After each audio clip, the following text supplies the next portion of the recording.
ప్రభు యొక్క ఘనమైన నామాన్ని బట్టి ప్రతి ఒక్కరికి వందనాలు చెల్లిస్తూ ఉన్నాను. ఈ ఉదయకాలాన్ని ఆయన సన్నిధిని అనుభవించడం కొరకు ఎంతోమంది కోరుకుంటూ ఉన్నారు. ప్రతి విషయంలో కూడా ఆయన సహాయం కొరకు ఎదురు చూసేటువంటి వారు అనేక మంది ఉన్నారు. ప్రతిరోజు ఎంతోమంది అనేకుల కొరకు ప్రార్థన చేస్తూ ఉన్నారు.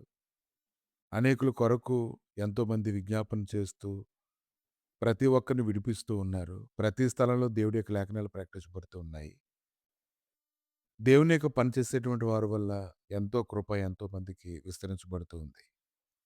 కీర్తన గ్రంథము 121 అధ్యాయము 5 వచనంలో చూసినప్పుడు, యెహోవాయే నిన్ను కాపాడువాడు.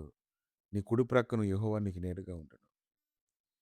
దేవుని యొక్క మాటలు ఎంత బలాన్ని కలుగజేస్తూ ఉంటాయంటే, ప్రతి ఒక్కరికి బలహీనతలు ఎంత ఆదరణ కలుగజేస్తూ ఉంటాయి. ప్రతిరోజు కూడా అనేక పరిస్థితుల గుండా వెళ్ళేటప్పుడు, దేవుని యొక్క వాగ్దానాలు జ్ఞాపకం చేసుకున్నప్పుడు, ఆ వాగ్దానాలు వారికి ఎంతో బలాన్ని కలుగజేస్తూ ఉన్నాయి. కనుక ఆయన నీడగా ఉండడం అంటే అదెంత గొప్ప విషయం. నువ్వు నిలబడితే నీ నీడే పడుతుంది. కానీ నువ్వు నిలబడితే దేవుడి యొక్క నీడ నీకు తోడుగా ఉంటుందనేటువంటి సంగతి అది ఎంతో గొప్ప విషయంగా మనం భావించుకోవాలి. ఆయనకు ప్రత్యక్షం ఎరిగినటువంటి వారందరూ కూడా దాని గురించైతే సాక్ష్యం ఇస్తారు. అపోస్తల కార్యాలు 5 అధ్యాయము 12 వచనం నుంచి కొన్ని వచనాలు చూసినప్పుడు, ప్రజల మధ్య అనేకమైన సూచక్రియలను, మహత్కార్యములను అపోస్తలులతో అయితే చేయబడుచుండెను. మరియు వారందరూ ఏక మనస్కులై సొలొమోను మంటపంలో ఉండిరి. కడమ వారిలో ఎవడునూ వారితో కలుసుకుంటకు తెగింపలేదు గాని, ప్రజలు వారిని గనపరచుచుండిరి. పురుషులను, స్త్రీలను అనేకులు మరి ఎక్కువగా విశ్వాసులై ప్రభు పక్షమున చేర్చబడిరి. అందుచేత పేతురు వచ్చుచుండగా జనులు రోగులను వీధిలోనికి తెచ్చి, వారిలో ఎవని మీదనైనను అతని నీడ అయినను పడవలెనని మంచముల మీదను, పరుపుల మీదను వారిని ఉంచిరి. మరి యెరూషలేము చుట్టూ నుండి పట్టణముల జనుల రోగులను, అపవిత్రాత్మల చేత పీడింపబడిన వారిని మోసుకొని కూడి వచ్చిరి. వారందరూ స్వస్థత పొందిరి.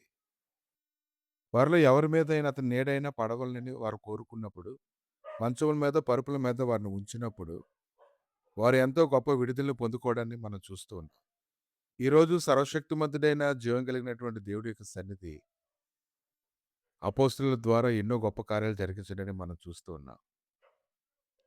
దేవుని యొక్క నీడ వారి మీద పడినప్పుడు ఎలాగైతే వారికి తోడుగా ఉన్నాడనేటువంటి గొప్ప విశ్వాసం మనలో కలుగుతుందో, ఈరోజు ప్రజల యొక్క బలహీనతల మీద సేవకుల యొక్క నీడ పడినప్పుడు వారు ఎంతో గొప్ప విడుదల పొందుకోవడాన్ని మనం చూస్తున్నాం. కనుక ఈ దినాన గొప్ప కార్యాలు చేయడానికి ఆయన శక్తిమంతుడై ఉన్నాడు. లేఖనాలు మనం నమ్మినప్పుడు ఇది ఇతరులకి అది విచిత్రంగా ఉండొచ్చు గానీ, విశ్వాసం కలిగినటువంటి వారికి, ఆయన సన్నిధిలో పరుగులెత్తేటువంటి వారికి, విశ్వాసం చేత మాత్రమే ఇటువంటి కార్యాలు జరగగలుగుతాయి. ఈరోజు చాలామంది చాలా రకాలుగా ప్రయాసపడుతూ ఉన్నారు. దేవుడైతే వారి విశ్వాసం చొప్పున ప్రతి ఒక్కరికి విడుదల అనుగ్రహిస్తూ ఉన్నాడు. ఈరోజు పరిశుద్ధ గ్రంథంలో ఎంతో మందికి తోడుగా, నీడగా ఉన్నటువంటి సర్వశక్తిమంతుడైన దేవుని యొక్క బలము, ఈరోజు ప్రతి ఒక్కరికి కూడా ఈ దినమంతా తోడుగా ఉండి, గొప్ప కృపనిచ్చి నడిపించి, అన్ని విషయములలో బలపరచును గాక. ఆమేన్. ప్రభా! ఈ ఉదయకాలాన్ని తండ్రి నీ సన్నిధిలో ప్రార్థన చేసి స్తుతిస్తుండగా, నీ గొప్ప కార్యాలనైనా ప్రతి ఒక్కరి జీవితంలో జరుగునట్లుగా సహాయం దయచేయండి తండ్రి.